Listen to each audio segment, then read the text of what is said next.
in the chapter Insulation, and the topic is the factors affecting temperature. So we will learn about the different factors that affect the temperature. And the first one in the list is latitude. So latitude of a place affect the temperature, and there is a relationship between them, as with the increasing latitude temperature decreases. So let's have a look at this diagram. In this diagram you can see the sun's solar radiation is reaching the earth, and earth, as we know, is bulging at the equator. So the equatorial region receives direct and vertical heat or rays of the sun, and the equatorial region becomes the hottest part of the earth. Whereas if we move towards the north pole or towards the south pole, the amount of heat reduces, because the sun rays, you can see, they are reaching, it takes more time for the sun rays to reach, and the rays are oblique or slanting.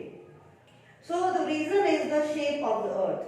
It goes on becoming narrow towards the pole. Equator is bulging, so more heat is received in the central part, whereas towards the north and the south pole, the amount of heat goes on reducing. So this is how the latitude and temperature are related. In lower latitudes, that is near the equator, temperature is very high. In the higher latitudes, that is near the poles, temperature is extremely low. Whereas in the middle latitudes, the temperature is moderate. So on this basis only, students, we also divide the earth into different heat zones. Torrid, the hottest zone from Tropic of Cancer to Capricorn. Then the frigid zone, which is near the poles, and in between these two zones lies the temperate zone. So in this way, latitude of a place influence the temperature. So the conclusion is that lower the latitude means near the equator, temperature is high, and as the latitude increases, the temperature reduces. Now after this, the next factor is altitude. Students, altitude is the height above sea level. So here we will take up an example. As this is a mountain, and as we move up to the mountain, the temperature reduces. And we have learned this, that as we move 165 meters up, increase with height, then there is reduction in 1 degree Celsius of temperature. This is known as lapse rate or normal lapse rate. This is because in the lower atmosphere, means the air which is near the earth's surface is more dense. The reason is due to the gravity of the earth, that it pulls all the air towards the surface, and pressure of the overlying layers which squeezes and puts a pressure, and the lower layer becomes denser.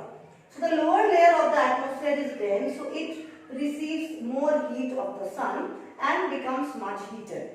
And as we go up, the air becomes sparse, the atmosphere becomes thin. So the thinner is the atmosphere, lesser is the number of molecules, and lesser is the heat acquired. So like this, as we move up with height, temperature decreases. And we can make out the relationship between altitude and temperature, that with increasing altitude, height means altitude, temperature reduces.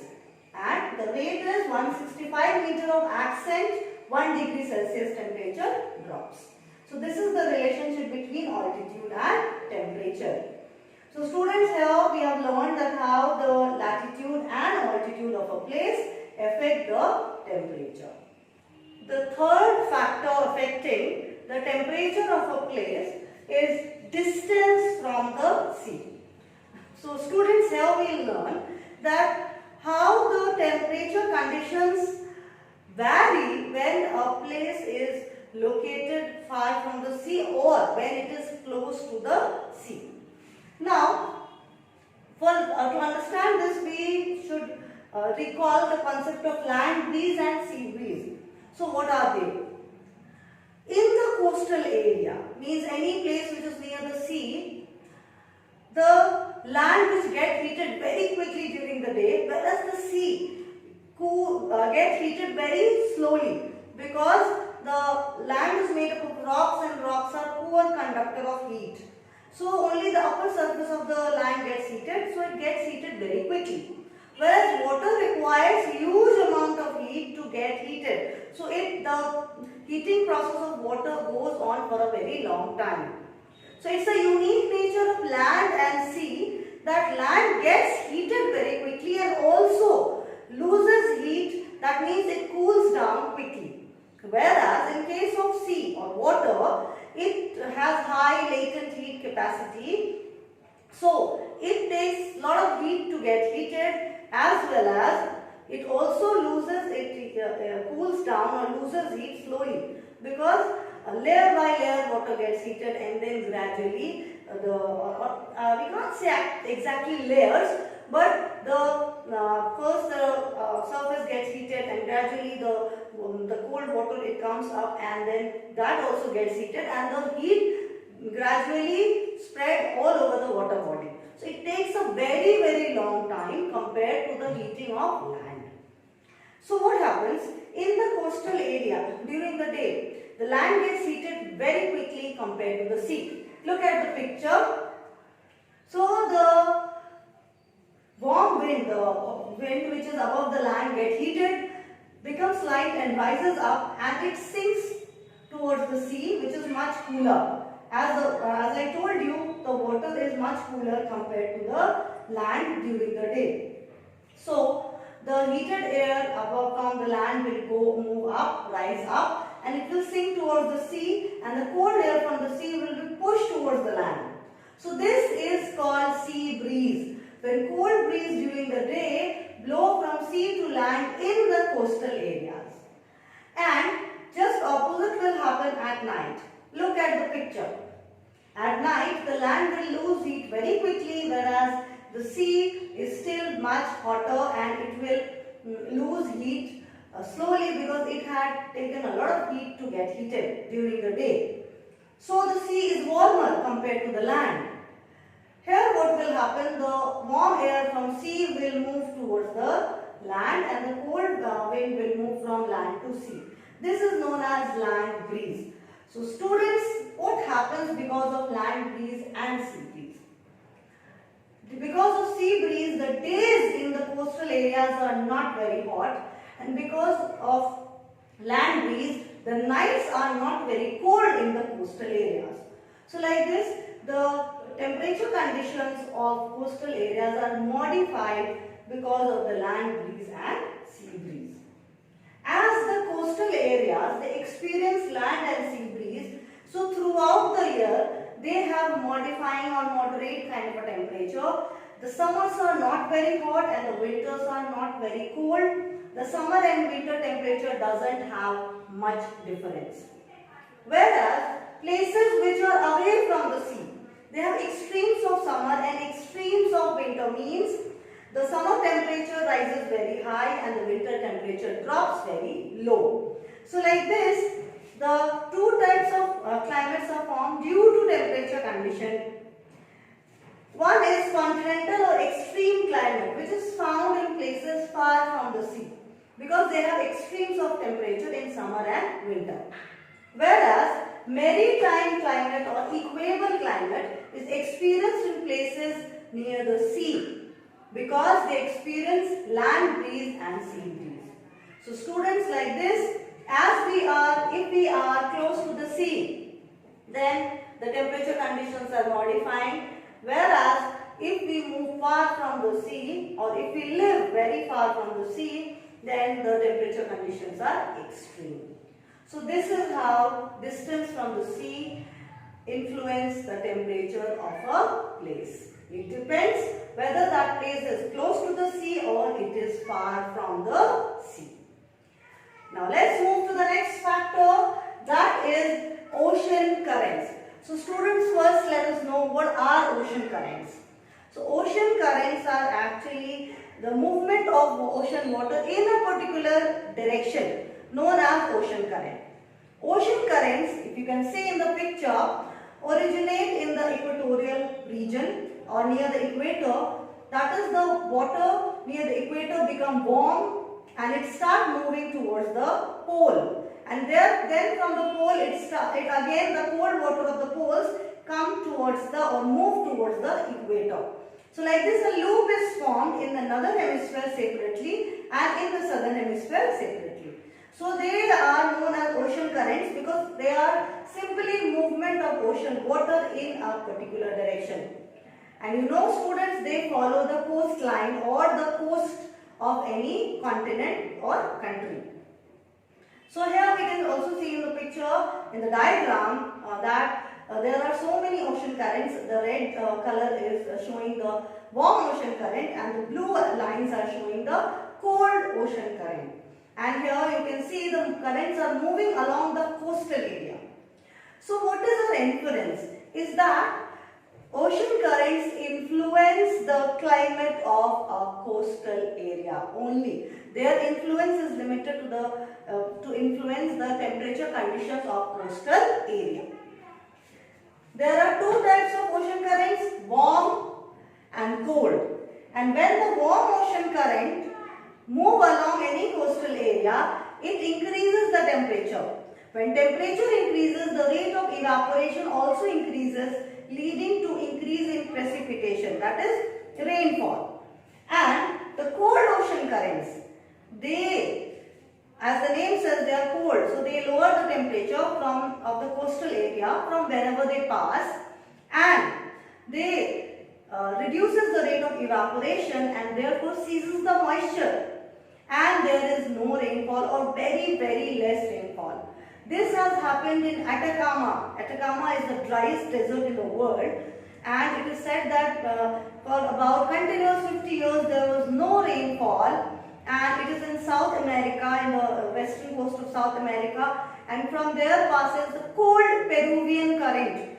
This has affected a lot. Its impact is so much that it reduces the moisture content, and therefore there is very less rainfall, and thus making Atacama the driest desert in the world. So students, like this, warm current increases the temperature and brings rainfall. Cold ocean current reduces the temperature and also seizes the moisture, and rainfall is less, can lead to deserts, formation of deserts. And if you see the map of the world, the map where deserts are shown, all the tropical deserts are formed on the western side of the continent. For example, Atacama in South America, West Australian desert, that is Sandy Desert, Gibson Desert, they are on the western side of Australia. In Africa there is Kalahari and Namib and Sahara Desert, and we can say Kalahari and Namib are specifically on the western side of the continent. In India, Thar Desert is on the western side. So like this, all the tropical deserts are on the western side of the continent, and the reason is mostly cold ocean currents. So like this, temperature is of the influence, or there is influence of distance from the sea as well as the ocean currents. They influence the temperature of any place.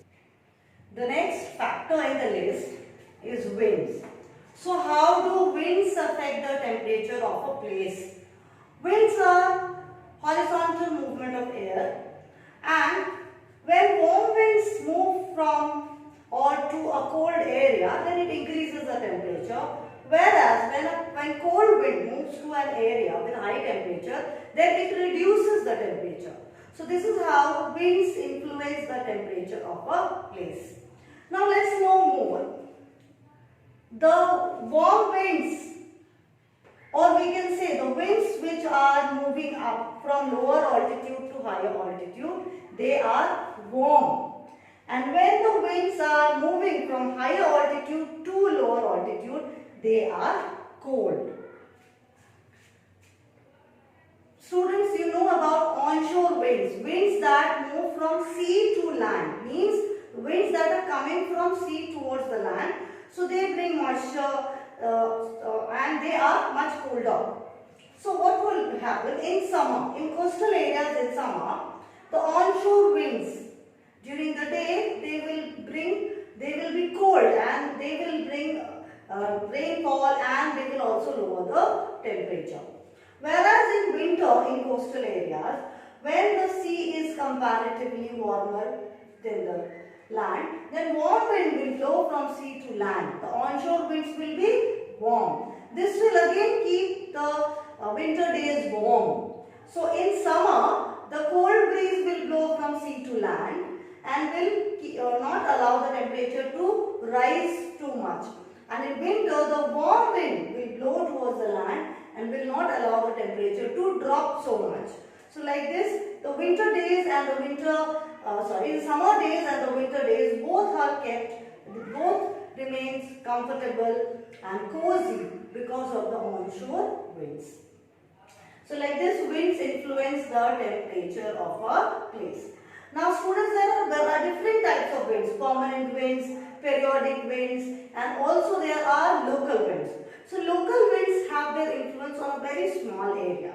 For example, of local winds we can take Lu, Chinook, Mistral, Bora, Fohen, Pampero, and there is a long list.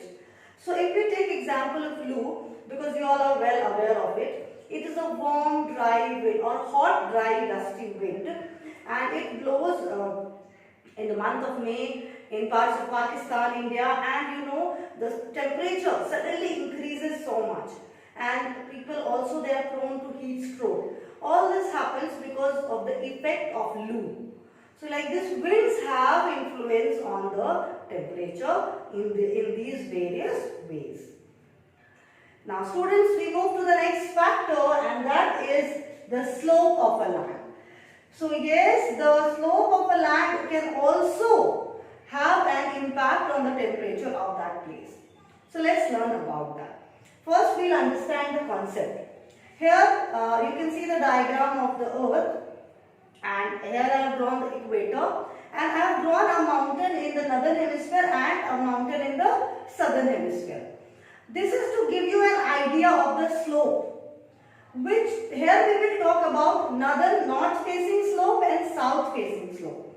So in case of the mountain in northern hemisphere, the north facing slope is towards the North Pole and the south facing slope is towards the equator.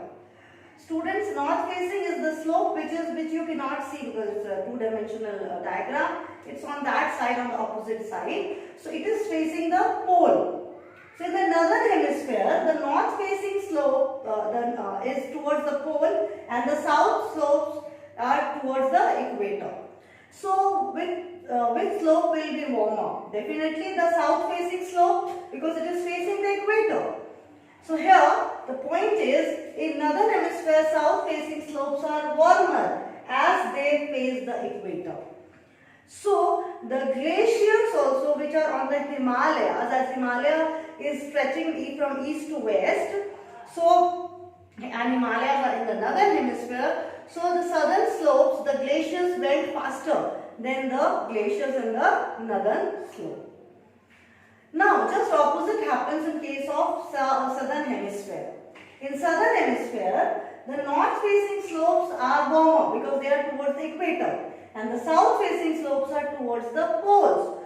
So the southern slopes are much colder and northern slopes are warmer. So it's just reverse of the northern hemisphere.